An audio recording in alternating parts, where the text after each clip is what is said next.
भी वही हैं, भविष्य काल भी वही है। इसलिए काल से डरना क्या, काल तो स्वयं नारायण है। और भुवनस्य गोप्ता, काल रूप में विराजमान परमात्मा देव सारे चराचर जगत की रक्षा कर रहे हैं और स्वयमेव अनेक देवता होकर के सारे इस खेल को शक्ति सामर्थ्य देकर पालन कर रहे हैं। ऐसे परमात्मा देव भुवनस्य गोप्ता, सारे भुवनों को रक्षा करने वाले, विश्वाधिपः, सारे विश्व के अकेले मालिक हैं। सब प्राणियों में गूढ़ रूप से विराजमान है, छिपे हुए हैं, सब में है।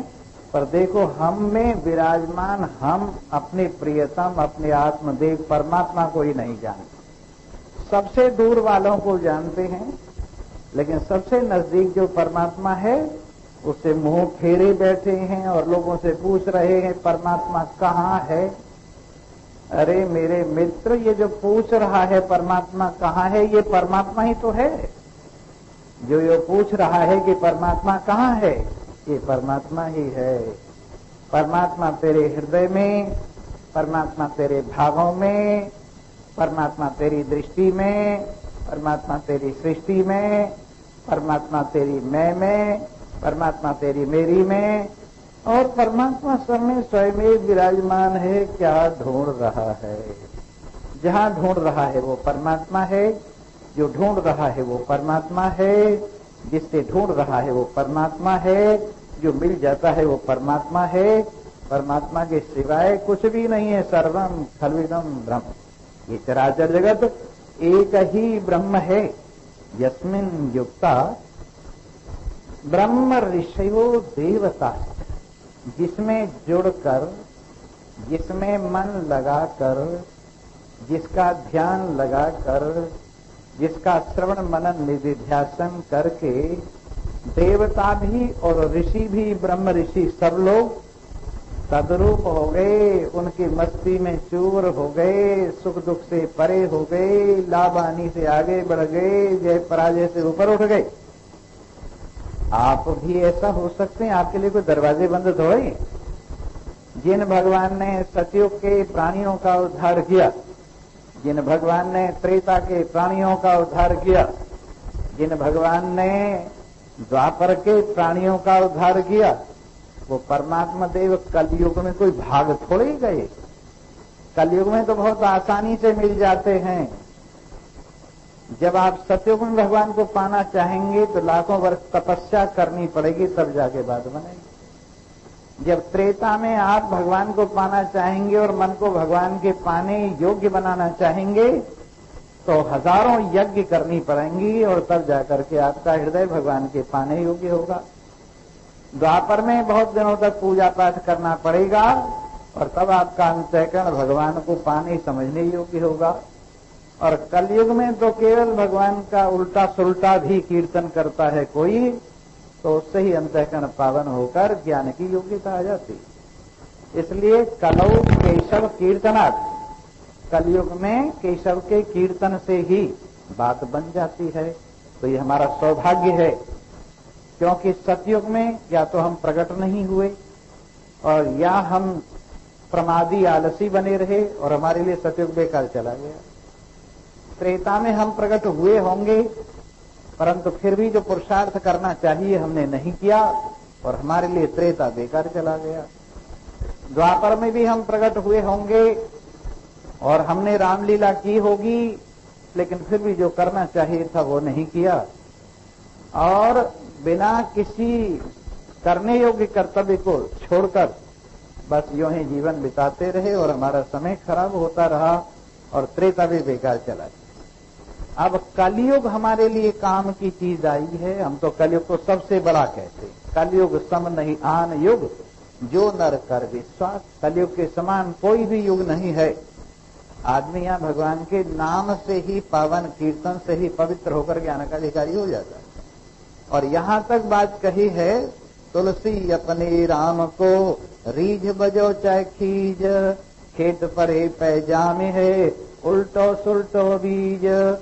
अरे तुम अपने भगवान को भजो तो सही किसी तरह से, मन के अंदर पवित्रता हो, लग्न हो, तो उल्टा सुल्टा भी आप भगवान का भजन करेंगे तो भी कल्याण हो जाएगा। उल्टा नाम जपत जग जाना, वाल्मीक भये ब्रह्म समाना।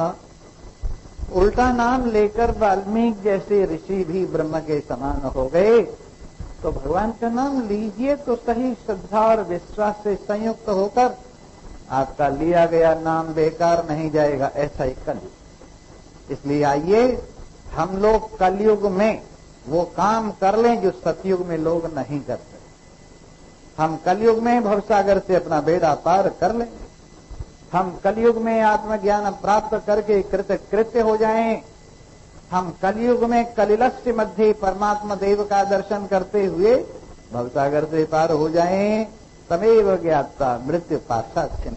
ऐसे परमात्मा को जो सारे संसार के अधिपति हैं, सब प्राणियों में गूढ़ रूप से विराजमान हैं, जिनमें मन लगाकर ब्रह्म ऋषि लोग पार हो गए, देवता लोगों का कल्याण हो गया, पितृ लोगों के बेड़े पार हो गए, उन्हीं परमात्मा देव को जानकर मृत्यु के पास से छुट्टी हो जाती है। जन्म के साथ मृत्यु जुड़ी हुई है, लेकिन आत्मज्ञान प्राप्त करने पर, भगवान के साथ एकता लाभ ले लेने पर न आगे जन्म होता है और न फिर मृत्यु होती है। ऐसा सौभाग्य हमको इस मनुष्य शरीर में मिला है। आओ इसका लाभ उठाएं। तो कल होली की बात चल रही थी और आप होली के निवृत्तीकरण की बात कल सुन रहे थे। आज होली निवट गई और जीवन में भी जो कुछ हो लिया है भूल जाओ। किसी ने तुमसे कुछ कह दिया हो भूल जाओ।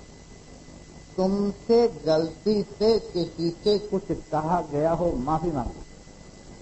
आज के दिन बैर दूर कर दो। आज के दिन प्रेम की गंगा बहा दो। आज के दिन आनंद के साथ सब एक हो जाओ। एक विशेषता आपको होली की बताते। होली वाले दिन चारों वर्ण एक हो जाते। जब श्रावण का महीना होता है और रक्षाबंधन होती है, सलोना जिसको बोलते हैं, तो उसमें विशेष रूप से ब्राह्मणों का पर्व माना जाता है और उसमें यज्ञोपवीत बदले जाते हैं, नए धारण किए जाते हैं। इसलिए रक्षाबंधन को विशेष ब्राह्मणों का त्योहार मानते। विजयदशमी होती है, राजा महाराजा विजय के लिए चतुर्मास समाप्त होने पर निकलते थे। राज्य बढ़ाने की इच्छा से दूसरे राज्यों को जीतने के लिए जाते थे और उनका काम निर्विघ्न हो जाया करता था और विजय करके आते थे। वो विजयदशमी, भगवान श्री राम ने विजयदशमी के दिन ही रावण का अंत करके दिवाली के दिन भगवान श्री राम वापस अयोध्या में आए। इसलिए विजयदशमी विशेष रूप से क्षत्रियों का त्योहार माना जाता है। और दीपावली के दिन क्योंकि लक्ष्मी जी पधारती हैं, घरों की सफाई की जाती है, नए बर्तन खरीदे जाते हैं, नए कपड़े खरीदे जाते हैं, कोई न कोई आभूषण खरीदा जाता है और इस प्रकार से लक्ष्मी पूजन दीपावली के दिन किया जाता है। भगवान श्री राम आए थे इसलिए भी दीपावली मनाई गई अयोध्या में। और क्योंकि लक्ष्मी जी का आगमन होता है इसलिए सब दिया जला के रखते हैं अपने घर में। उस दिन घर की किवाड़ खुली रखते हैं, कहीं लक्ष्मी जी किवाड़ बंद होती देख के वापस न हो जाए। एक किवाड़ एक तरफ की बंद कर देते, नहीं तो इधर से आएंगी उधर निकल जाएंगी। जो प्रवेश द्वार है वो बंद करके रखते हैं, प्रवेश द्वार को खुला रखते हैं और दूसरे द्वार को बंद करके रखते हैं। ऐसे दीपावली विशेष रूप से वैश्य समाज का त्योहार है। लेकिन ये होली वैसे कहने को तो हम कह सकते हैं शूद्र समाज का त्योहार है, परंतु इसमें चारों वर्ण एक हो जाते। इसमें भेदभाव निबट जाता है। इसमें एक दूसरे के गले मिलने में कोई शर्म नहीं होती। इस दिन बड़े प्रेम से गुलाल एक दूसरे पर लगाते हैं और प्रहलाद की जो भक्ति थी, पराकाष्ठा थी, जो अग्नि में भी भस्म नहीं हो पाई। अग्नि भी जिनको नहीं जला सकी, होलिका भी जिनको नहीं जला सकी, जलाने वाली स्वयं जल गई। और आज के दिन लोगों ने मिलकर के जलने वाले की धूल उड़ा दी और जो बचे रहे उनके लिए बड़े प्रेम से रंग हुआ, सब जगह आनंद हुआ और ब्रज उस आनंद का केंद्र माना जाता है। होली सब जगह होती है लेकिन ब्रज में विशेष मनाते। तो आज उसी बात को हम याद करते हैं। आज बिरज में हो रही है हो रसिया, आज बिरज में हो रही है हो रसिया, हो रही है हो रसिया बर जोरी है हो रसिया, हो रही है हो रसी बर जोरी है हो रसिया, आज बिरज में हो रही है हो रसिया, आज बिरज में हो रही है हो। कौन के हाथ पिचकरा सो है प्यारे, कौन के हाथ पिचकरा सो है प्यारे, कौन के हाथ कमोरी है हो रसिया, कौन के हाथ कमोरी है हो रसिया, आज बिरज में हो रही है हो रसिया, आज बिरज में हो रही है हो रसिया। कृष्णा के हाथ की चकरा तो है प्यारे, कृष्णा के हाथ की चकरा तो है प्यारे, राधा के हाथ का मोरी है हो रसिया, राधा के हाथ का मोरी है हो रसिया, आज बिरज में हो रही है हो रसिया, आज बिरज में हो रही है हो रही है हो रसिया बर जोरी है हो रसिया, हो रही है हो रसिया बर जोरी है हो रसिया, आज बिरज में हो रही है हो रसिया, आज बिरज में हो रही है हो। कौन गाम के कृष्ण कन्हैया प्यारे, कौन गाम के कृष्ण कन्हैया प्यारे, कौन गाँव की राधा गोरी है हो रसिया, कौन गाँव की राधा गोरी है हो रसिया, नंद गाँव के कृष्ण कन्हैया, नंद गाँव के कृष्ण कन्हैया, बरसाने की राधा गोरी है हो रसिया, बरसाने की राधा गोरी है हो रसिया, आज बिरज में हो रही है हो रसिया, आज बिरज में हो रही है हो रसिया बर जोरी है हो रसिया, हो रही है हो बर जोरी है हो रसिया, आज बिरज में हो रही है हो रसिया, आज बिरज में हो रही है हो। देखिए रसिया बोलते हैं रस लेने वाला, रसिया किसे बोलते हैं? जो रस ग्रहण करे वो रसिया। और कहां से रस ग्रहण करे? परमात्मा में से रस ग्रहण करे, परमात्मा की लीलाओं में से रस ग्रहण करे और परमात्मा के हर भाव में से रस ग्रहण करके अपना जीवन सफल बना ले। एक भक्त बांसुरी से रस ग्रहण कर रहा है और कैसे भाव है उसमें, जरा गौर कीजिए।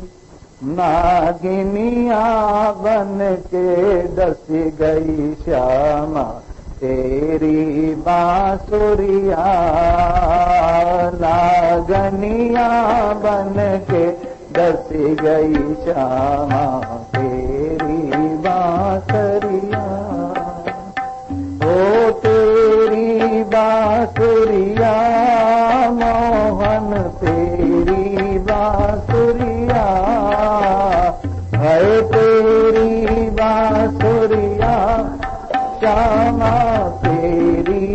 बांसुरिया, नागनिया बन के दस गई श्यामा तेरी बांसुरिया, नागनिया बन के दस गई श्यामा तेरी बांसुरिया।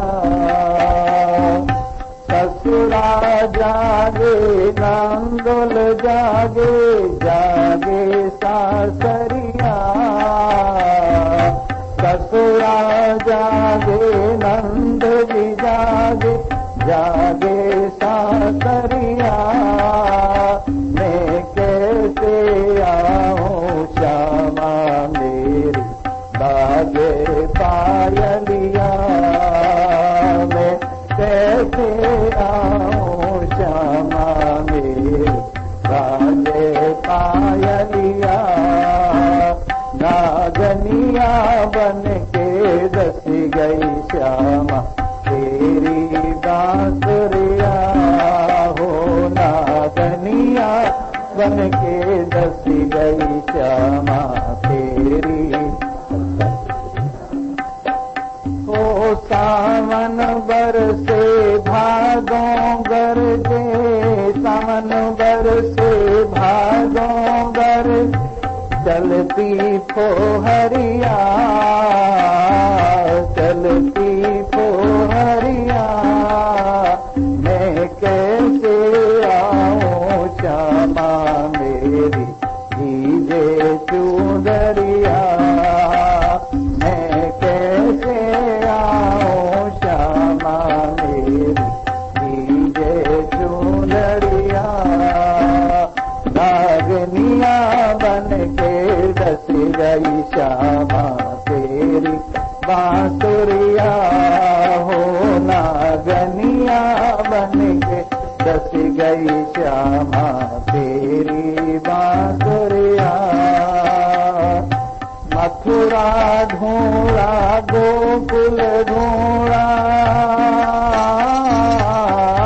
मथुरा ढूंढा गोकुल ढूंढा, ढूंढा ब्रज रसिया, सब ढूंढा ब्रज रसिया। मोहे श्याम सुंदर को पतो न पायो, बन गई बावरिया। मोहे श्याम सुंदर को पतो न पायो, बन गई बावरिया। हो नागनिया बन के दस गई श्यामा तेरी बांसुरिया, हो नागनिया बन के दस गई श्यामा तेरी बांसुरिया। गौएं छोड़ी बछड़े छोड़े, छोड़ी बागरिया। मैंने गौएं छोड़ी बछड़े छोड़े, छोड़ी गागरिया। मोहे श्याम सुंदर को पतो न पायो, बन गई बाबरिया। मोहे श्याम सुंदर को पतो न पायो, बन गई बाबरिया। नागिनिया बन के डस गई श्यामा तेरी बांसुरिया, हो नागनिया बन के डस गई श्यामा तेरी बांसुरी। भाई जिसको ये लग्न की बांसुरी डस लेती है, भगवान की बजाई हुई क्लीन स्वर से संयुक्त बांसुरी आवाहन के रूप में डस लेती है, फिर बेचारे की नींद हराम हो जाती है। कोई संसार का पहरा उसे नहीं रोक सकता, कोई संसार की रुकावट उसे नहीं रोक सकती, कोई संसार की बाधा उसको नहीं रोक सकती। ऐसा ये सुंदर परमात्मा के आवाहन का स्वर है कि एक बार जो कोई सुन ले। क्या हाल हुआ था गोपियों का जब रास में आवाहन किया भगवान श्री कृष्ण ने बांसुरी के माध्यम से। एक गोपी बेचारी दूध दोह रही थी, उसके हाथ से दुग्ध पात्र नीचे गिर गया, लुढ़क गया। एक गोपी ने दूध गर्म किया था, खीर बनाने के लिए चावल डालने थे, चावल नहीं डाल पाई और दूध उबलते उबलते रह गया, खत्म हो गया। एक गोपी बच्चे को दूध पिला रही थी, गोद से बच्चा लुढ़क गया। एक गोपी वस्त्र पहन रही थी, ऊपर के नीचे, नीचे के ऊपर पहने गए। एक गोपी काजल लगाई रही थी, एक ही आंख में काजल लगा के छुट्टी हो गई। इस प्रकार से ये लगन कैसी विचित्र है, जिसको लग जाती है वो बेचारा इसके बिना रह नहीं सकता। सो मित्रों, आज के दिन ये प्रहलाद वाली लगन, जिसने अग्नि को भी शांत कर दिया, जिसने सारी विघ्न बाधाओं को निवृत्त कर दिया, जिसने परमात्मा का सामीप्य मिला दिया, हमें भी अगर ये लगन प्राप्त हो जाए और आज होली के दिन हम भी इस लगन में लग्नवान हो जाएं तो मजा आ जाए और भगवान को सब कुछ दे करके उनको कहें कि माखन की चोरी छोड़ सांवरे मैं समझाऊं तो, माखन की चोरी छोड़ सांवरे मैं समझाऊं, मैं समझाऊं तो इस सांवरे मैं समझाऊं तो, माखन की चोरी छोड़ सांवरे मैं समझाऊं तो, 9 लाख गौवे तेरे खरक में नित नयो माखन हो, 9 लाख गौ तेरे खरक में नित नयो माखन हो। और के घर में माखन चोरी, तुझे के घर में माखन चोरी बड़ी बदनामी हो, माखन की चोरी छोड़ संवरिया मैं समझाऊं तो, माखन की चोरी छोड़ संवरिया मैं समझाऊं तो। मैंने कहा गैयन पे जइयो रहो कंवरिया सोय, मैंने कहा गौवन पे जइयो ओढ़ कंवरिया सोय, कहूँ बारे से लड़के तूने, कहूँ बारे से लड़के तूने दैये कंवरिया खोय, माखन की चोरी छोड़ कंवरिया मैं समझाऊं तो, ये माखन की चोरी छोड़ कंवरिया मैं समझाऊं तो। मित्रों, अपने ही घर में जब खुदाई है तो गैर को सिजदा कौन करे, जब अपने ही घर में खुदाई है तो गैर को सिजदा कौन करे। आज हम भी अपने इस जीवन के निभटते हुए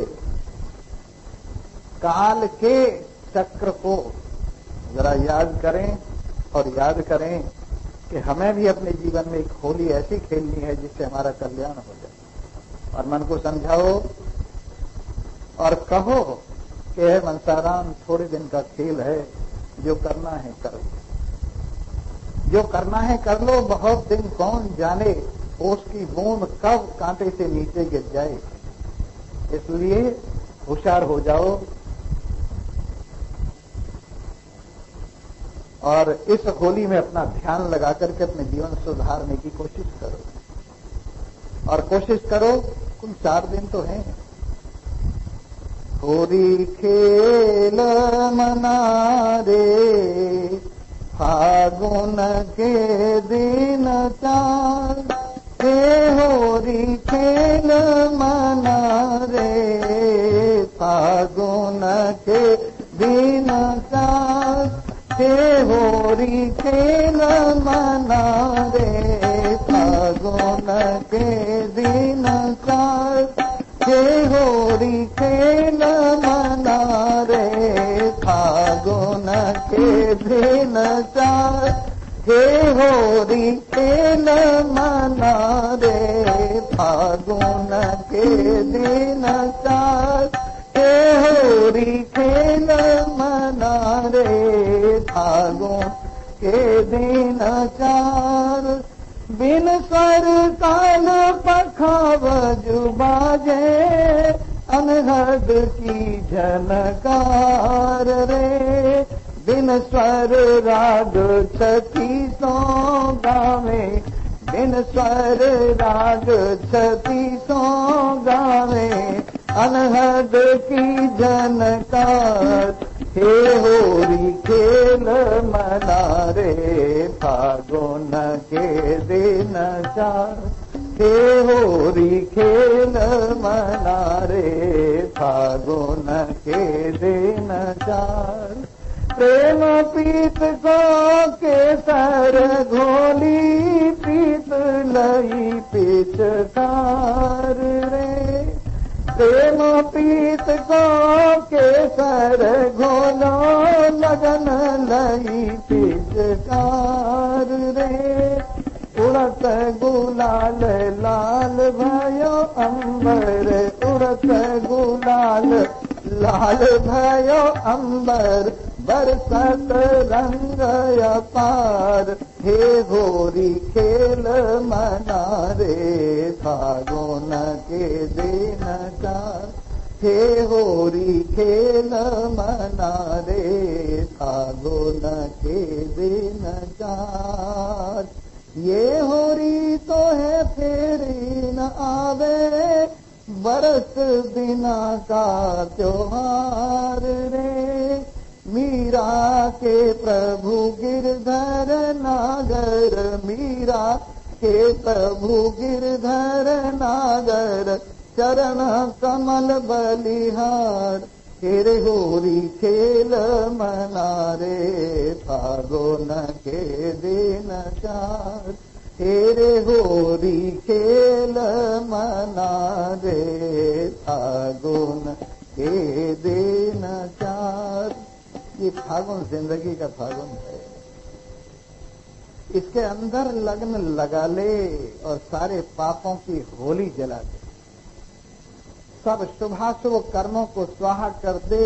ज्ञान रूपी प्रहलाद की सुरक्षा के लिए सारी विघ्न बाधाएं एक तरफ हटा करके मस्ती खान ये दिन फिर नहीं आएगा। मेरे प्यारे मित्रों, अब की होली तो जा रही है, हर साल कितने साल हो गए, कितनी होलियां आई और कितनी गई, और उन प्रहलाद की याद दिलाई, भगवान का प्रेम जगाया, आनंद की मस्ती की बड़ी अच्छी बहार आई।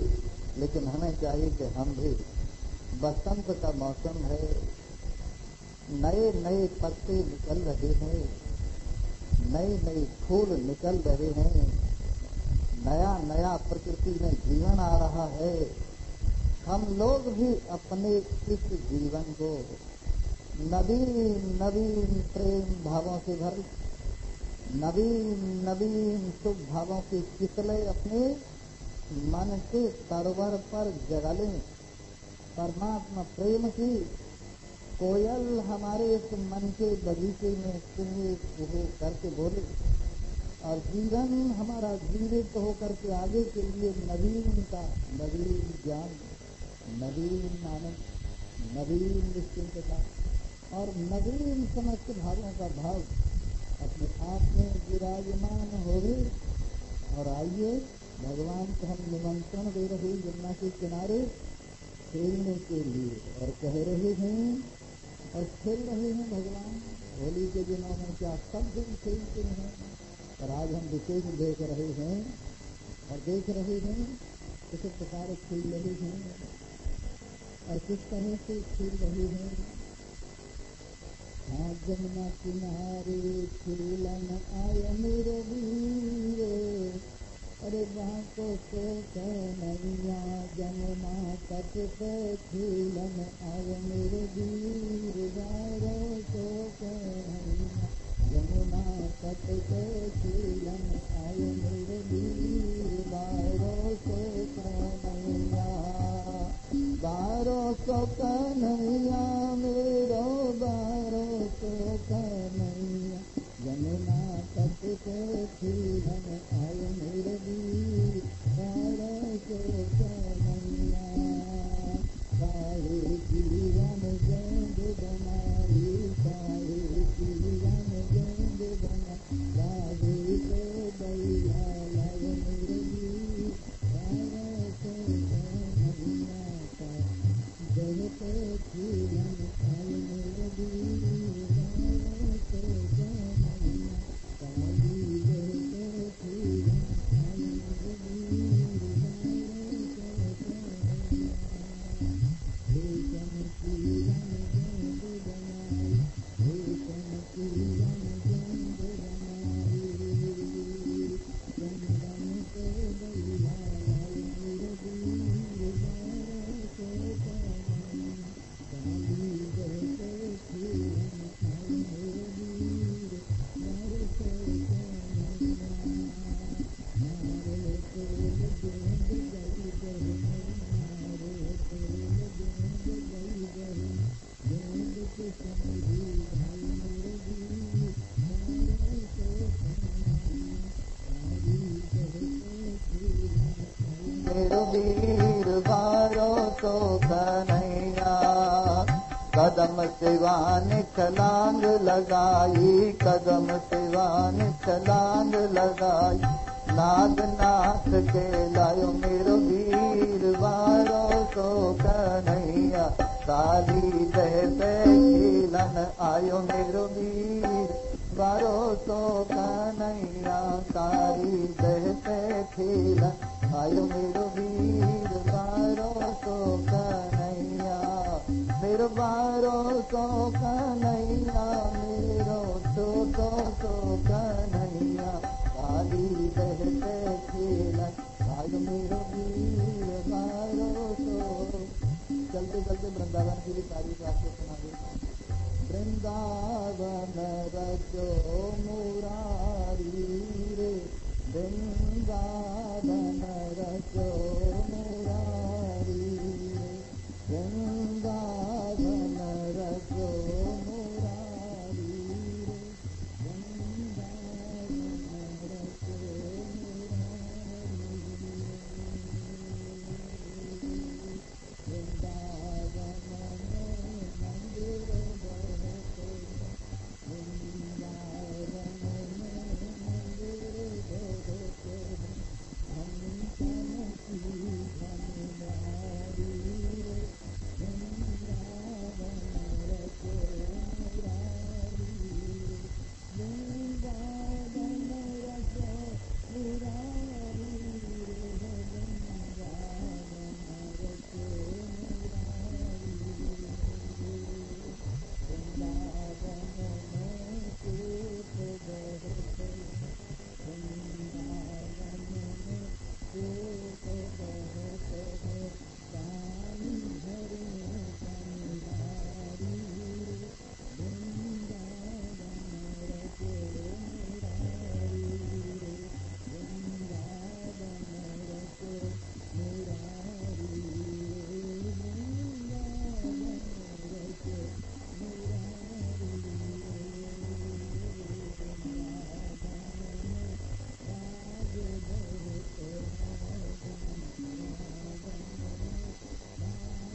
सभी ने अत्यंत शांति प्राप्त की, अत्यंत आनंद प्राप्त किया और मुक्ति को प्राप्त हो गए, कृत्य हो गए। यदि हम भी उनको जानकर उनमें मन लगाएं, क्या जानकर कि वो हमारे आत्मदेव माने स्वयं हम ही हैं, ऐसा अपने आप को परमात्मा रूप से सच्चिदानंद ब्रह्म रूप से जानकर मृत्यु के सारे पापों की निवृत्ति हो जाती है। अब जान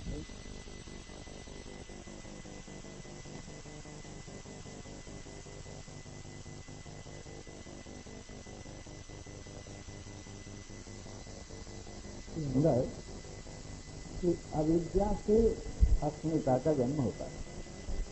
अविद्या का तात्पर्य है असद में सद्बुद्धि और सद में असद बुद्धि, चेतन में जड़ बुद्धि और जड़ में चेतन बुद्धि, आनंद में दुख बुद्धि और दुख में आनंद बुद्धि, निर्मल में मल की कल्पना और मल में निर्मलता की कल्पना, ये विपर्य मति उल्टी बुद्धि अविद्या कहलाती है और इसी को कारण शरीर माना गया है। जब तक अविद्या निवृत्त नहीं होती है, कारण शरीर निवृत्त नहीं होता है, तब तक सूक्ष्म शरीर और स्थूल शरीर दोनों निरंतर बने रहते हैं। इसलिए हमें चाहिए, हम यदि दुख से छुट्टी पाना चाहते हैं तो हमें जन्म का निरोध करना पड़ेगा। जब तक जन्म होता रहेगा तब तक मरण भी होता रहेगा, बीमारी भी होती रहेगी, बुढ़ापा भी आता रहेगा। इसलिए इस जन्म की निवृत्ति होनी चाहिए और जो जन्म से छुट्टी पाना चाहें उनको कर्म से छुट्टी पाना चाहिए, क्योंकि कर्म ही जन्म देता है और जब तक कर्म बना रहेगा तब तक छुट्टी होने वाली जन्म से नहीं और दुख से भी छुट्टी होने वाली नहीं है। और इसके बाद यदि हम कर्म से छुट्टी पाना चाहते हैं तो हमें इच्छाओं को शांत करना होगा। जब तक इच्छा बनी रहती है तब तक प्रवृत्ति बनी रहती है, कर्म बने रहते हैं, जन्म बना रहता है, दुख बना रहता है। और ये इच्छाओं का कारण अपने आप में अपूर्णता है, अपने आप को ठीक न समझना है, अपने आप को ब्रह्म रूप से न जानना है। और इसी अविद्या नासंधि के कारण सारे संसार के दुख पड़े। इसलिए अविद्या समस्त दुखों का मूल है। अविद्या से अस्मिता का जन्म होता है। अस्मिता क्या है? शरीर में मैं भाव, इसका नाम अस्मिता है। शरीर में मैं भाव अविद्या के कारण हुआ है। और ये शरीर में जो मैं भाव है, इसके आगे राग और द्वेष दो कष्ट उत्पन्न होते हैं। जो शरीर के अनुकूल हैं, शरीर के समीपी मान लिए गए हैं, शरीर से जिनका संबंध विशेष मान लिया गया है, शरीर को सुख देते हुए से जो प्रतीत होते हैं, उनमें राग होता है। और जो शरीर के विपरीत से प्रतीत होते हैं, असंबंधी से प्रतीत होते हैं, दुख देने वाले से प्रतीत होते हैं, उनमें द्वेष होता है। इस तरह से राग और द्वेष ये दोनों कष्ट।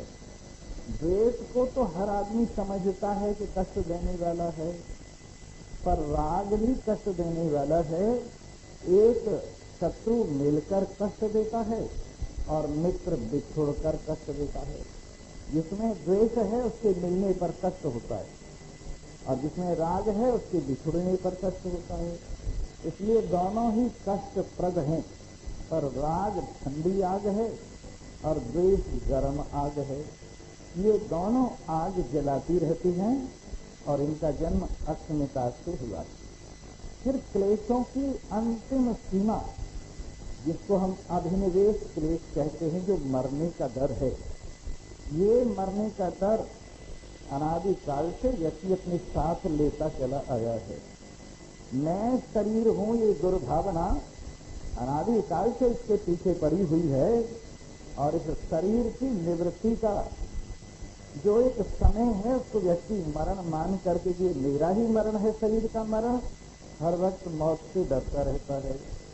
लेकिन अगर ये बात समझ में आ जाए कि मैं शरीर नहीं हूं, शरीर 5 भूतों के कंधे की चौपाल है, 5 भूतों का पंचीकरण होने पर इस शरीर की उपस्थिति हुई है।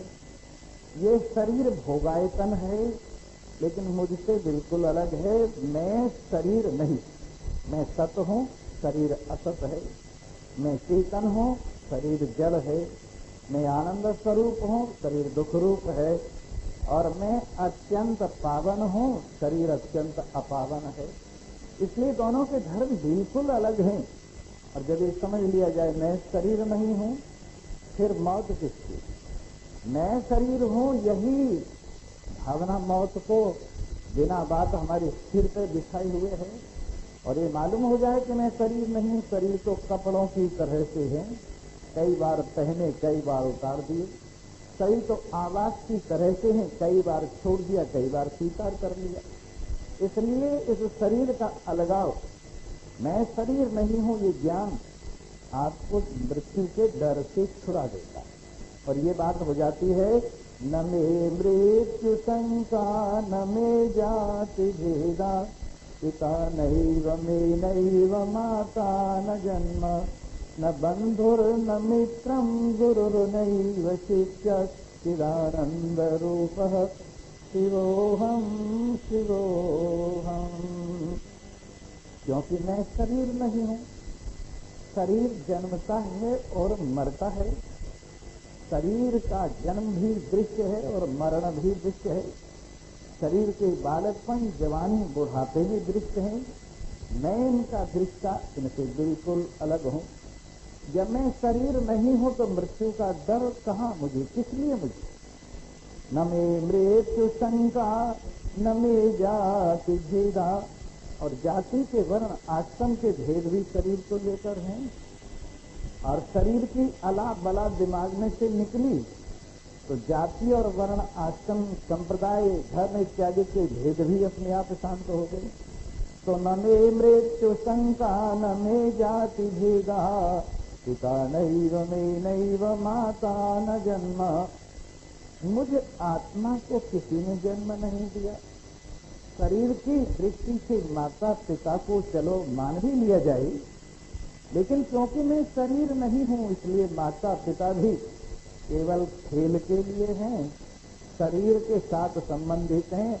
मुझ आत्मा का कोई माता पिता नहीं है। न बंधुर न मित्रम गुरुर नैव शिष्य।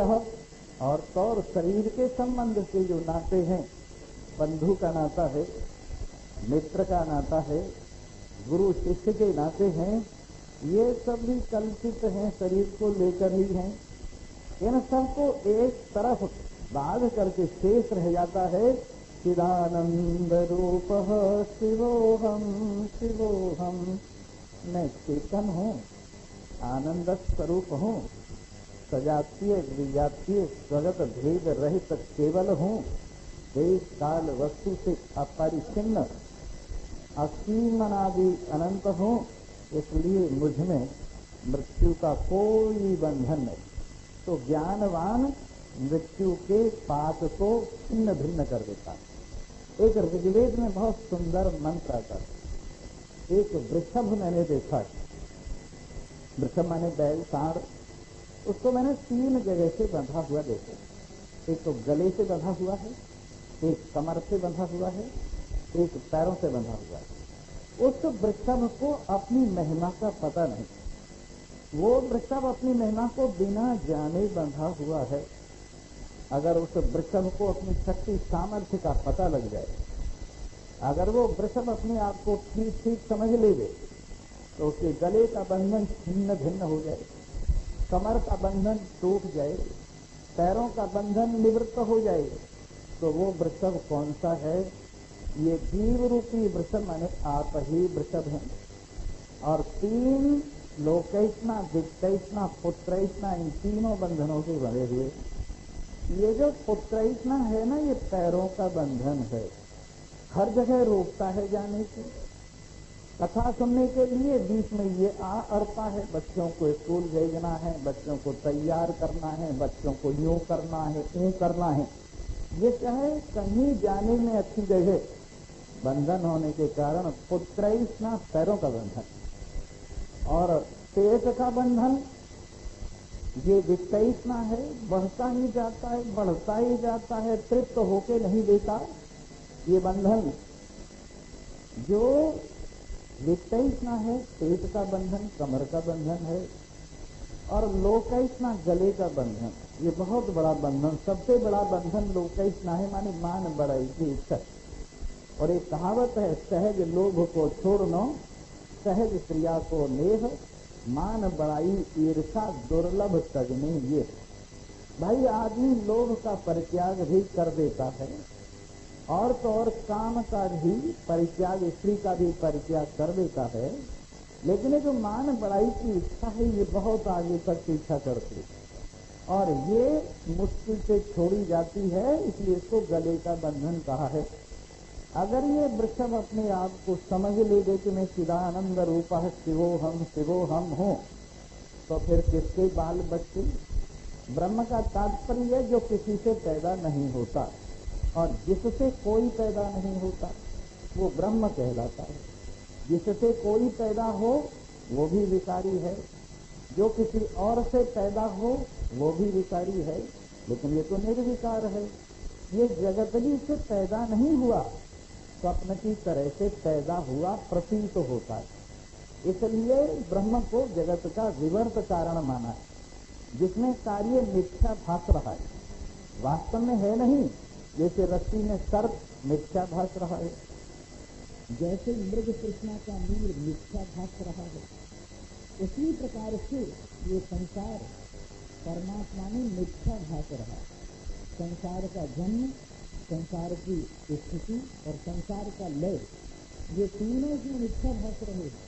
और आश्चर्य की बात बताएं, माया का आरोप होने से, आरोप माने मिथ्या आरोप, कल्पना, जिसको कहा जा सकता है सपोजिशन, ये माया का सपोजिशन होने से इसमें ईश्वरता है। अविद्या का सपोजिशन होने से इसमें जीवता है, तो इसमें जीवता और ईश्वरता भी वास्तव में मिथ्या ही है, और प्रकृति भी इसमें मिथ्या है। इसलिए जगत भी, जो प्रकृति का विकार है, वो भी इसमें मिथ्या ही है। सतोगुण प्रधान माया है, मलिन सतोगुण प्रधान अविद्या है, और तमोगुण प्रधान प्रकृति है। ऐसे तीनों गुणों की प्रधानता से, माया के तीनों गुणों से ईश्वरता, जीवता और जगतता ये भास रही है, इसमें मिथ्या ही। पर जिज्ञासुओं को समझाने के लिए इसमें इनका आरोप किया जाता, और एक कहावत है, अध्यारोप अपवादाभ्याम नित प्रपंच प्रपंचते। जिज्ञासु को समझाने के लिए इस जगत का अध्यारोप किया जाता है, मिथ्या जगत का, अनुभूय जगत का, और फिर उसके बाद में इस अध्यारोप को ज्ञान की झाड़ू से एक तरफ कर दिया जाता, अपवाद कर दिया जाता। क्यों? सर्वम खल्विदम ब्रह्म, ये चराचर जगत ब्रह्म है, तो जगत कहाँ से आ गया? जब ब्रह्म निर्विकार है तो जगत कहाँ से आ गया?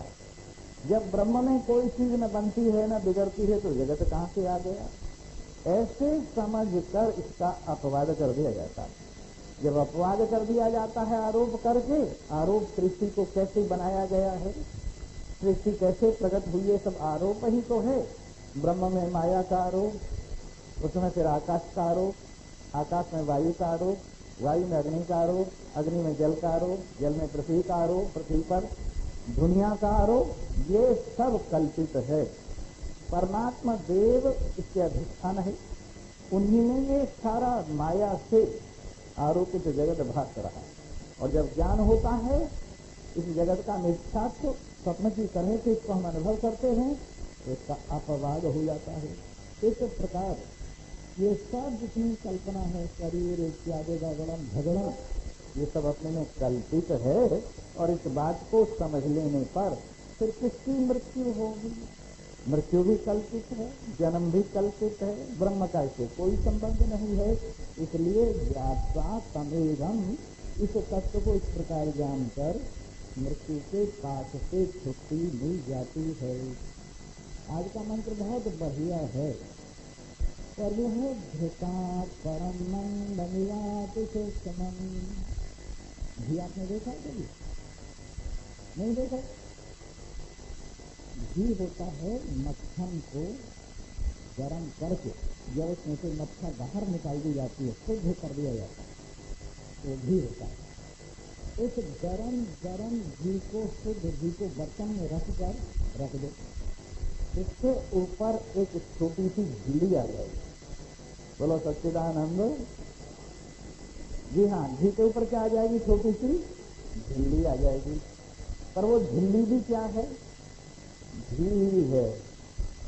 घी तो घी है ही, उसके ऊपर जो पतली सी झिल्ली आई है वो भी घी ही है।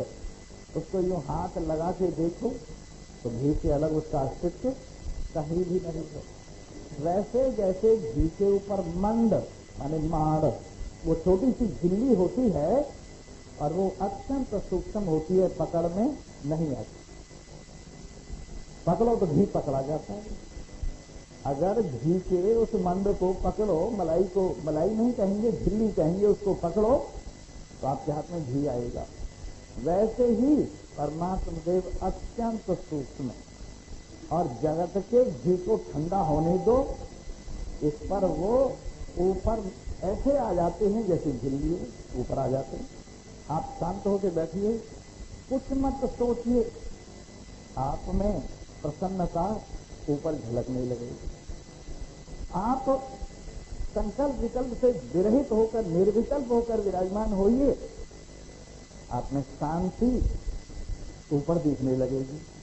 परंतु जरा सा हिलिए, फिर वो उसी में मिल जाएगी, फिर उसी में मिल जाएगी। इस प्रकार जो भीतर आए हुए मांड की तरह से अत्यंत सूक्ष्म है, और जिसकी सूक्ष्मता सूक्ष्म बुद्धि वालों को समझ में आती, जिसकी सूक्ष्मता कृपा पात्र महान पुरुषों के कृपा पात्र, परमात्मा के कृपा पात्र, उनकी समझ में आती है।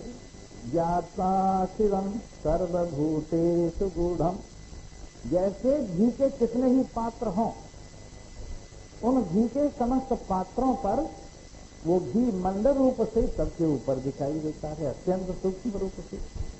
उसी प्रकार शिव कल्याण स्वरूप परमात्मा सर्वभूतेषु गूढ़म, सभी प्राणियों में गूढ़ रूप से विराजमान। और कमाल की बात है, ऐसा सेठ और उसके पास में था 10 मन सोना। वो 10 मन सोना बहुत मूल्यवान तो होता ही है। उसने सोचा कि मैं शरीर छोड़ने वाला हूं और मेरा बेटा है महानिकम्मा, मुफ्त का माल मिलेगा जल्दी जल्दी उड़ा के सफाई कर देगा, इसलिए इस माल को छिपाना चाहिए। तो उसने 10 मन सोने की एक संदूक बनाई।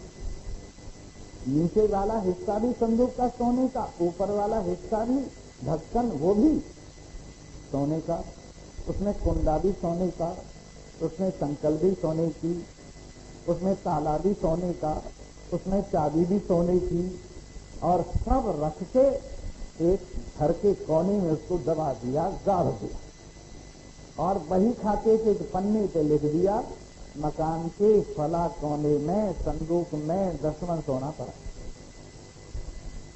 खैर लड़के ने बड़ी जल्दी सफाई कर दी। कुछ जुए में हार गया, कुछ व्यापार में निपटा दिया, कुछ घुड़दौड़ में बहा दिया। होते होते व्यसनों में सारा धन उसका समाप्त हो गया। अब सोचा क्या करूं, वही खाता देखा तो एक पन्ने पे लिखा हुआ था 10 मन सोना संदूक में पड़ा हुआ है और संदूक फला कोने में मकान की गड़ी हुई है। उसने खुदाई की, संदूक निकल आई, पर वो काली पड़ी हुई थी, काई आ गई थी। अब उसने ताले में चाबी डाली और खोला तो ढेला भर संदूक, यानी सोना नहीं, इतना भी सोना नहीं। उसको उसी जगह गाड़ दिया और बड़ा दुखी हुआ। महात्मा जी एक उनके पिताजी के जमाने में आया करते थे, उनके पास गया, क्योंकि महात्माओं की याद और भगवान की याद आदमी को आपत्ति में आती। जब थका हुआ हो, पूरा यौवन हो, धन धान्य हो, परिवार में हरियाली हो, संसार की कोई असुविधा न हो, अभाव न हो, तब तक भगवान को और संतों को कौन याद करता है।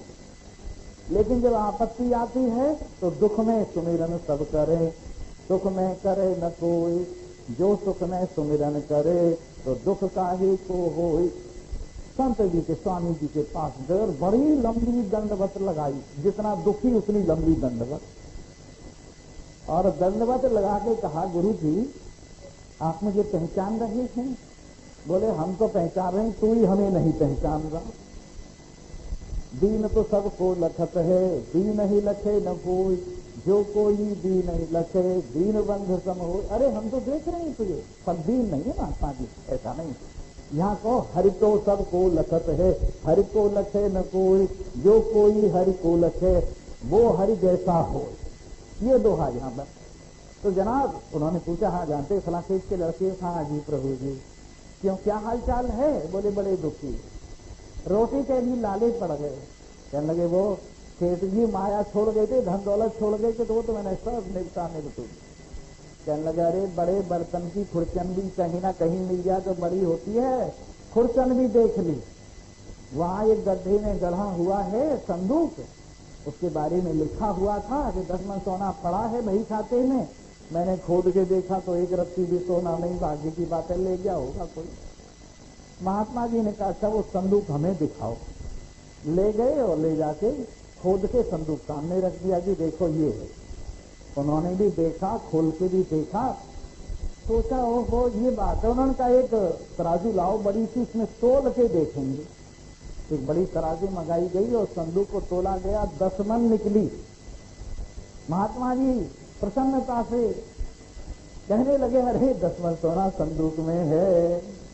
बोले कहाँ है? कि सारी संदूक सोने की बनी हुई है, ये सारी संदूक सोने की बनी हुई है। इसका नीचे वाला ऊपर वाला दोनों पल्ले सोने के हैं, इसमें कुंडा संकल दोनों सोने के हैं, इसमें चाबी और ताला सब सोने का है, सब तोल के देख 10 मन है।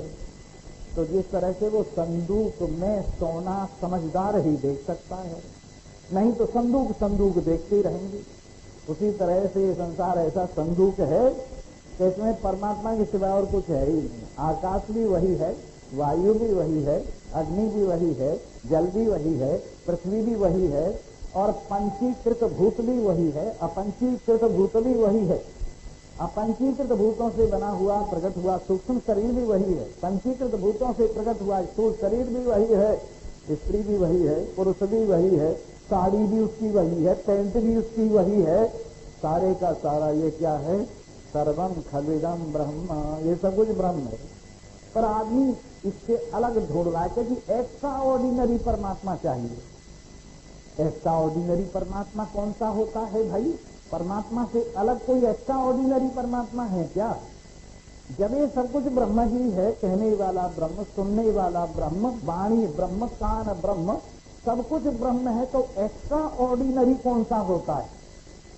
वो तो कल्पित होगा, ख्याली होगा। एक बाबा जी अपनी सिद्धि दिखा रहा था, यूं हाथ करे और किशमिश आ जाए, यूं हाथ करे और उसमें द्राक्ष आ जाए, दुनिया भर की चीज आ गई। हमने कहा बाबा जी क्यों मजाक कर रहे हो? हिंदुस्तान में पेट्रोल की कमी है, यूं हाथ करो और पेट्रोल निकल जाए, इसका क्या फायदा है कि 2 किशमिश निकाल दी, एक घड़ी निकाल दी, एक अंगूठी निकाल दी, इससे क्या बनेगा? पूरे हिंदुस्तान का भला हो जाएगा। हिंदुस्तान में तुम छू मंतर कर दो और पेट्रोल निकल जाए। अरे भगवान ने इतने संतरे बनाए हैं, उनमें तो विश्वास नहीं। और एक बाबा जी ने यूं करके संतरा ले आया, कहने लगे कमाल कर दिया स्वामी जी, यूं करके संतरा दिखा दिया, और हजारों पेड़ों पर लाखों संतरे लगे हुए हैं, उससे बड़ा जादूगर कोई है? यूं अंगूठी निकाल दी सोने की, और सोने की खान जिसने बनाई है। लेकिन आदमी परमात्मा में विश्वास नहीं करता, छोटे मोटे करिश्मों में विश्वास करता है। ये जो करिश्मे हैं, ये करिश्मे ही महामूर्खता है, और इसी का नाम माया है। जब ब्रह्म में करिश्मा प्रतीत हो, उसका नाम माया है, जादूगरी है। करिश्मा माने जादूगरी। इस प्रकार से हम लोग इस एक्स्ट्रा ऑर्डिनरी के चक्कर में ऐसे भूले रहते हैं कि वास्तविकता जो हमारे सामने है उस पर ध्यान नहीं देते। अरे हर वस्तु में ये विराजमान, जैसे घी के हर कटोरे में घी के ऊपर आई हुई झिल्ली मौजूद है और वो घी से अलग नहीं है, वैसे ही चराचर जगत में परमात्मा से अतिरिक्त तो कुछ भी नहीं है। और स्वयं परमात्मा सामान्य रूप में और विशेष रूप में यही विराजमान है, इसके सिवा दूसरा और कोई नहीं है। तो ज्ञात्वा शिवम सर्वभूतेषु गूढ़म, जो सब प्राणियों के आकार में निराकार छिपा हुआ है, जो सब प्राणियों के नाम में अनाम छिपा हुआ है, जो सब प्राणियों के जन्म मरण में बिना जन्म वाला और बिना मरण वाला छिपा हुआ है, जो सब कालों में अकाल छिपा हुआ है, ऐसा परमात्मा कोई समझदार ही समझता है। वैसे तो ये सबसे आसान काम है ब्रह्म ज्ञान, पर आसान होने की वजह से सबसे कठिन भी यही। सबसे, एक आदमी को चने चबाने की आदत थी, उसको हलवा बना के सामने रख दिया और कहा बेटा हलवा खाओ। तो हलवा खाने में कुछ मेहनत पड़ती है क्या? दांतों वाला हो, वेदांती हो, कोई भी हो, हलवा अपने आप ही अंदर चला जाता, क्या मेहनत पड़ती है। लेकिन चने चबाने वालों के सामने अगर हलवा रख दिया जाए तो यूं कहते हैं मजा नहीं आया, कड़ाहट नहीं हुई, दांत नहीं बजे, क्योंकि उनको चने खाने की आदत है। बिना मेहनत हलवा मिल जाए, जब तक दांत न बजे तब तक ये लोग विश्वास नहीं करते कि खाना मिला। तो हम ब्रह्म ज्ञान का हलवा परोसते और कहते हैं बेटा कुछ मत कर, हलवा खा ले। कहने लगी मेरे को तो माला फेरनी थी, माला फेर लेने दो फिर हलवा खाऊंगा, या इसी में कोई विधि माला बना दो इसकी हलवे की। ब्रह्म जी क्यों स्वामी जी? शिवोहम का हम जप किया करें। मैंने कहा हाँ, जैसे हलवे की माला बना दी और यूं फेरते रहो, जय हलवा जय हलवा जय हलवा। अरे खाने के लिए, माला फेरने के लिए। उसी तरह से परमात्मा अपने साथ एक समझने के लिए कि माला फेरने के लिए, परंतु ना समझ लोग इसी चक्कर में पड़े रहते हैं। कुछ ना कुछ तो करने को बताओ। इस करने का नाम ही मरना है, इस करने का नाम ही भरना है, मरना है।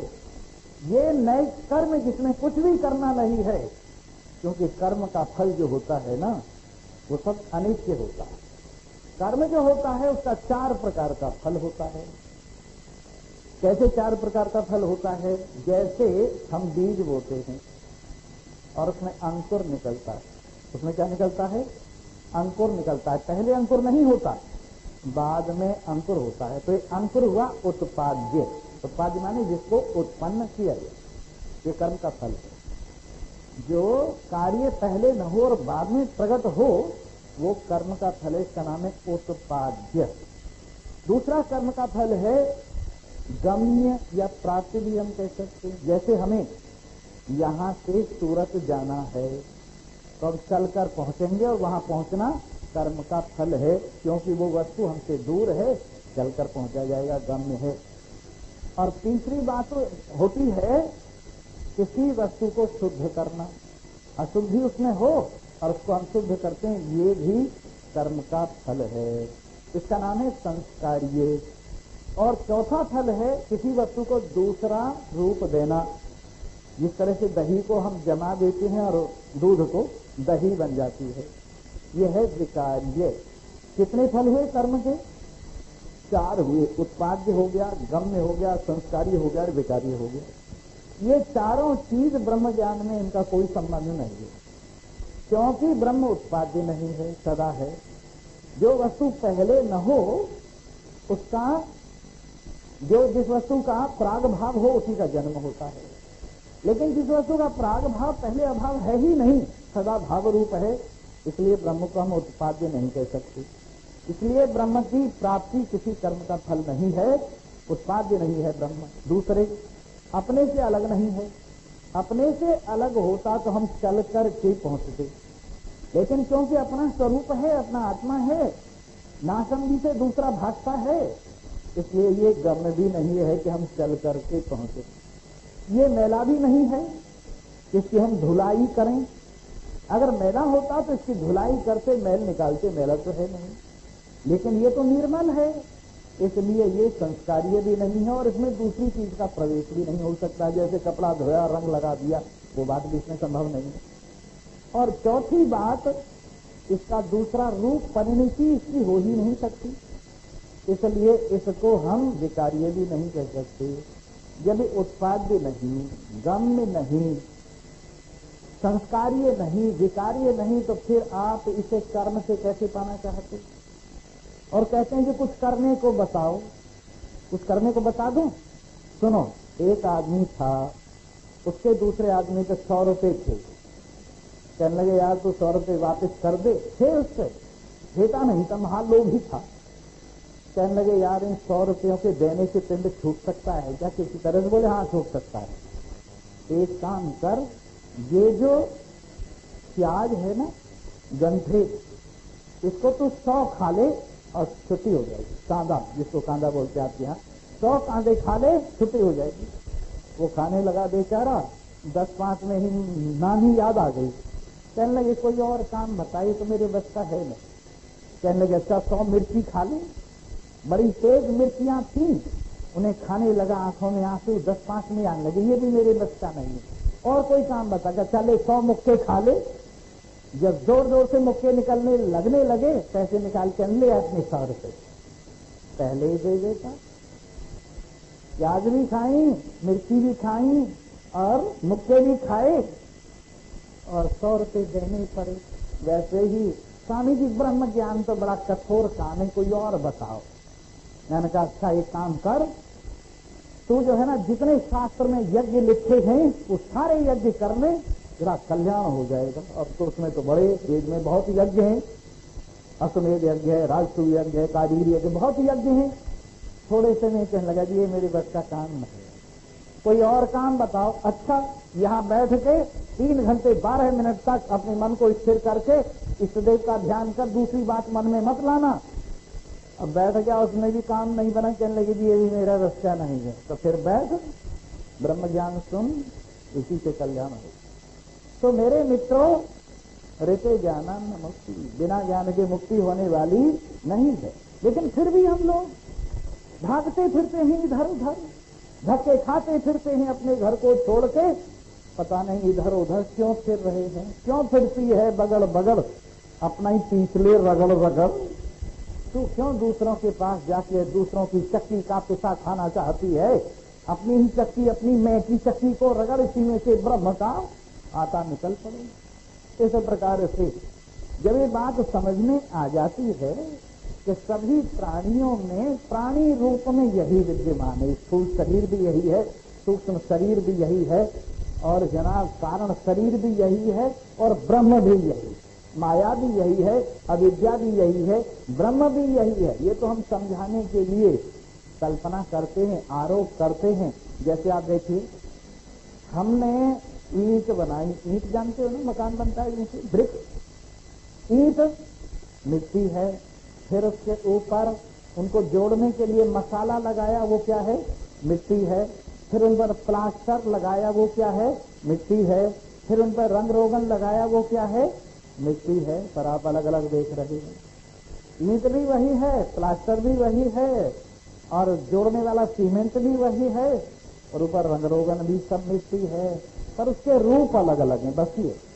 उसी प्रकार से माया से ब्रह्म में अनेकता आकर ईंट की तरह से अंदर भी वही है, और जोड़ने वाला होने से सीमेंट भी वही है, और ऊपर प्लास्टर होने से प्लास्टर भी वही है, और रंग रोगन भी वही है। सर्वं खलविदम ब्रह्म, ये सब कुछ एक ब्रह्म ही है। इस प्रकार ज्ञात्वा शिवम, इस शिव को सबके स्वरूप में, सबका आत्मा, सबकी वास्तविकता जो अनुभव कर लेता है, वो व्यक्ति विश्व चैतम सर्वेशिकारम, सारे विश्व को अकेला ही अपने में समेट कर बैठा है। एक दफा ऐसा हुआ, हम थे और एक बाबा जी थे, हम जंगल में चले गए घूमने, वहां ओले पड़ने लगे, बर्फ जो पड़ती है ना, जब ओले पड़ने लगे तो बाबा जी बुढ़े थे और कहने लगे, स्वामी जी मेरा क्या होगा? मैंने कहा तुम मेरे नीचे आ जा और मैं तुझे पेट के नीचे रख के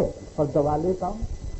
खैर साहब बाबा जी बच गया, क्योंकि हमने उसको वेष्टित कर दिया, हमने उसको वेष्टित कर दिया। वैसे ही चराचर जगत को परमात्मा ने वेष्टित करके अपने में रखा हुआ है, सुरक्षित। और पूरा कितना बड़ा ब्रह्मांड है, लेकिन भीतर भी भगवान है और फिर इसके ऊपर भी भगवान है। ताना भी यही है, बाना भी यही है, कपड़े का तो नाम मात्र, कपड़े का तो नाम मात्र है।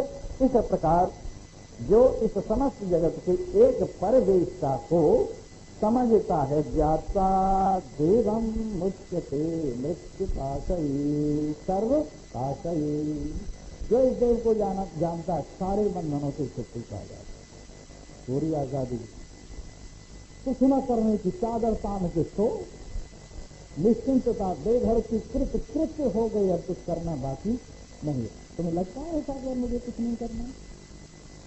अगर तुम्हें ये लगता है मुझे कुछ नहीं करना, मेरा काम हो गया, तो हो गया। जैसा जिसका विश्वास है, जिसने निष्ठा करनी है, ब्रह्म हो, कृतकृत्य हो, परिपूर्ण हो, मुझे कुछ करना नहीं है, उसको लोग क्या 100 कहते ही रहे। लोगों की कहने को मानोगे क्या?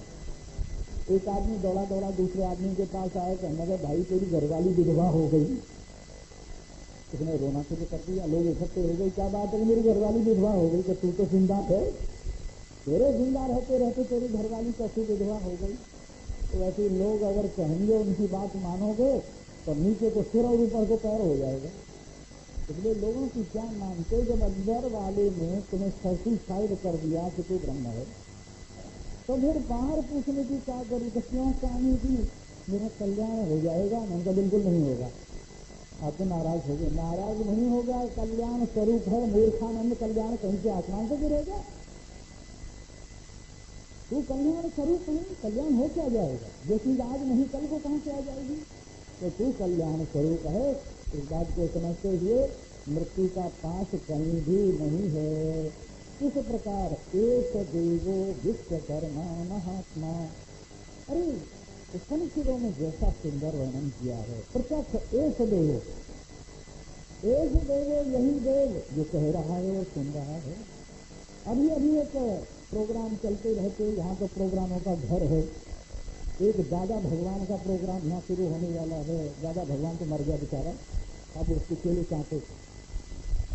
अब वो कहते हैं दादा भगवान, अरे भाई हमको सबको भगवान कहते, दादा ही अलग से भगवान कैसे?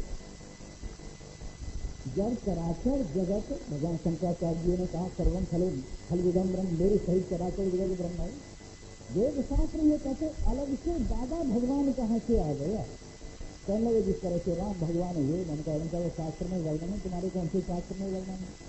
ऐसे आजकल भगवानों की भीड़ इकट्ठी है, जिधर देखो नए नए भगवान ऊपर से उतर के आ रहे और लोगों को ये सिखा रहे हैं कि देखो मेरे से पहले जितने भगवान हुए सब बेवकूफ थे, मैं ही एक भगवान अब उतरा हूँ और मेरी बात से ही तुम्हारा कल्याण होगा। अजीब बात है, भगवान पूर्व काल में बेवकूफ था और आजकल ठीक हो गया इसकी अकल।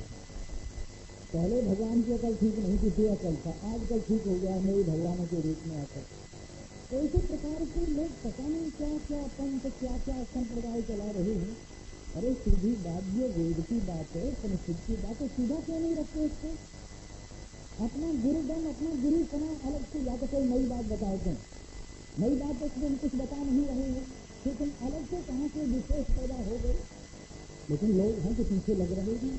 हमारे यहाँ तो सच्चा कल्याण होना चाहिए, कुछ करना न पड़े, गुरु जी सब कुछ कर लें और हमारा उद्धार हो जाए। हमारे को सच्चा कल्याण चाहिए, अपने आप मेहनत नहीं करते। हमारे यहाँ तो कहा ये जो कोई समझेगा वो नारायण है, नारायण तो सब है, और जो इस बात को समझता है वो सच्चिदानंद ब्रह्म है। तो ज्ञात्या शिवम शांति अत्यंत होती, लेकिन चल रहा है खेल और हम लोग भी उनको सपोर्ट करते हैं, पीछे पीछे भाग रहे हैं, यही ज्ञानी है। हम लोग यहाँ 25-26 साल हो गए वेदांत की कथा करते करते, हम लोग तो अज्ञानी हो गए और जो तमाशा लेके आए वो सब ज्ञानी हो गए। अजीब बात है, जिसके पीछे 4 आदमी हो वो बड़ा महत्व, जिसके पीछे कोई न हो वो बेचारा किसी गिनती में नहीं, जैसे भगवान किसी गिनती में नहीं। कुछ तो इधर वाला गुरु लेके चला गया चेलों को, कुछ इधर वाला गुरु लेके चला गया, कुछ इधर वाला गुरु लेके चला गया। भगवान फंक्शन 2 साल रह गया। भगवान ने सोचा मेरे से मिलेंगे ये, मेरे से मिलाएगा गुरु जी, पर गुरु जी अपने पीछे लेके भाग गया करके और भगवान जी अकेले रह गए। एक लड़का शादी कराने गया और पुरोहित ने शादी करा, पुरोहित कराता था और पुरोहित ने उसको तो शादी की नहीं, लड़के को दुल्हन को लेके पुरोहित जी चला गया। ये कोई शादी है भला, पूछो तो ये कल के दुश्मन है। पुरोहित का काम ये है कि लड़के को लड़की समझ के पानी ग्रहण करा दे, वो तो किया नहीं और वो पुरोहित जी लेके भाग गए लड़की को। तो आजकल यही हो रहा है। अरे गुरु तो पुरोहित होता है और वो उस विद्यार्थी को परमात्मा के हाथों में सौंपता है, परमात्मा का ज्ञान कराता है, परमात्मा के हाथों में सौंपता है। वो काम तो हुआ नहीं, मेरी संगत है, मेरे फॉलोवर्स हैं, मेरे इतने जानने वाले हैं, मेरे पीछे भगवान का नाम इसमें कोई लेता ही नहीं। तो ऐसा धर्म का सत्यानाश हुआ और हम लोगों की अक्ल भी ऐसी खराब हुई है, बिना विचारे बिना सोचे, किसी महात्मा से बिना पूछे हम किसी के भी पीछे चल देते। इसलिए मेरे मित्रों, ये सही सीधा ज्ञान है, कभी भगवान है, भगवान के सिवाय और पृथ्वी नहीं है। ऐसा एक भी सारे विश्व को बनाने वाला, प्रयोग करने वाला महात्मा और सदा ज्ञानानाम हृदय समय इसका सदा ही पढ़ते हृदय में विराजमान है। ऐसा नहीं पहले वाले ये कोई मूर्ख के रह वाले ज्ञान हो गए। यही सबसे बड़ा झगड़े की जड़ है। कोई नया मत वाला जो भी चलता है वो एक बात कहता है, पहले वाले अधूरे थे, मैं पूरा हूँ और मेरे दादा दादी कोई नहीं होगा। आगे के लिए दरवाजे बंद करके जाते और आगे कोई न कहे कि मैं भी भगवान हूँ, तो नहीं तू भगवान कैसे हो सकता है, हमारे वाले मना कर गए हैं, आगे कोई भगवान नहीं होगा। ये सब कदर किसी जैनियों ने 24 तीर्थन करके आगे फुलस्टॉप लगा दी। इसी प्रकार से मुसलमानों ने मोहम्मद साहब के बाद फुलस्टॉप लगा दिया, कोई आगे और कोई पैगंबर नहीं आएगा। क्रिश्चियनों ने ईसाई ईसा मसीह के बाद फुलस्टॉप लगा दिया और भगवान का बेटा कोई पैदा नहीं होगा। तो ये हम लोगों का ऐसा अज्ञान है जो भगवान को भी हमें सीमित बना के रख दिया है। परंतु जो परमात्मा देव सारे विश्व का बनाने वाला और सदा प्राणियों के हृदय में स्थित है, इसका अनुभव हृदय से किया जाता है, बुद्धि से किया जाता है, मन से किया जाता है, पदों से जानते हैं, वो अमृत हो जाते हैं। कल इस मंत्र को मैं विशेष रूप से आपके सामने रखूंगा और ये अध्याय भगवान ने कहा कि कल को पूरा कर ही देंगे, जरा जल्दी करके, क्योंकि एक ऐसा अध्याय पूरा करना है। और श्री स्वामी जी आपका भोग कल को पड़ेगा, मैं उनका तुम बचे रहना, मेरा भोग तो कल को पड़ जाएगा, कोई तुम्हारा नहीं पड़ जाए, तुम बचते रहना। अरे क्या भोग पड़ जाएगा, तो अध्याय है जीवन का। एक अध्याय पूरा हुआ, दूसरी जगह फिर वही कथा चलेगी, और जब तक शरीर की बात चलिए, जब तक इसका पूरा भोग नहीं पड़ना, बजती ही रहेगी। इन शब्दों के साथ कल को आप लोग आइए, और ये न सोचिए कुछ जाना पड़ेगा इसलिए कल को हम जाते ही लेने के लिए चाहिए। और ऐसी चीज आखिरी टाइम पर कोई चीज ऐसी हो सकती है जो सारी जिंदगी आपके जीवन में खटकती है। इन्हीं शब्दों के साथ आप सभी को धन्यवाद है, कभी भजन जरूर सुनाना, शनिश्चर है, और इसके बिना शनिश्चर भजन के बिना उतरेगा नहीं, इसलिए भजन सुनाना बहुत जरूरी है। और कितने माइया भैया भागना चाहे तो भाग जाए, एक माइया भाई कहती है भागने को ही तैयार होती, बोले सच्चिदानंद। जो बहादुर है वो सीने पर गोली खाता है, और जो कायर है उसकी कमर पर गोली लगती है। जो कायर है भागते भागते गोली खाता है कमर के ऊपर, और जो बहादुर है वो सीने पर गोली खाता, सीने पर गोली खाते मरता है, बंधन में है, और पीठ पर गोली खाते मरता है, मरते दोनों ही है। लोग कहते भागता भागता युद्ध छोड़ के मरा है। इसलिए बहादुरी के साथ जिए और कमजोर मत बनिए। हरि ही ओम तत्सत। जितना मन दुनिया में प्यारे उतना करना रखने हो, जितना मन दुनिया में प्यार उतना करना रखने करना रखने हो, उतना करना रखने हो, जितना मन दुनिया में प्यारे उतना करना रखने हो। जन्म जन्म के साथ कटेंगे मन की चादर धोए, जन्म जन्म के साथ कटेंगे मन की चादर धोए। आत्मज्ञान का सावन लेकर आत्मज्ञान का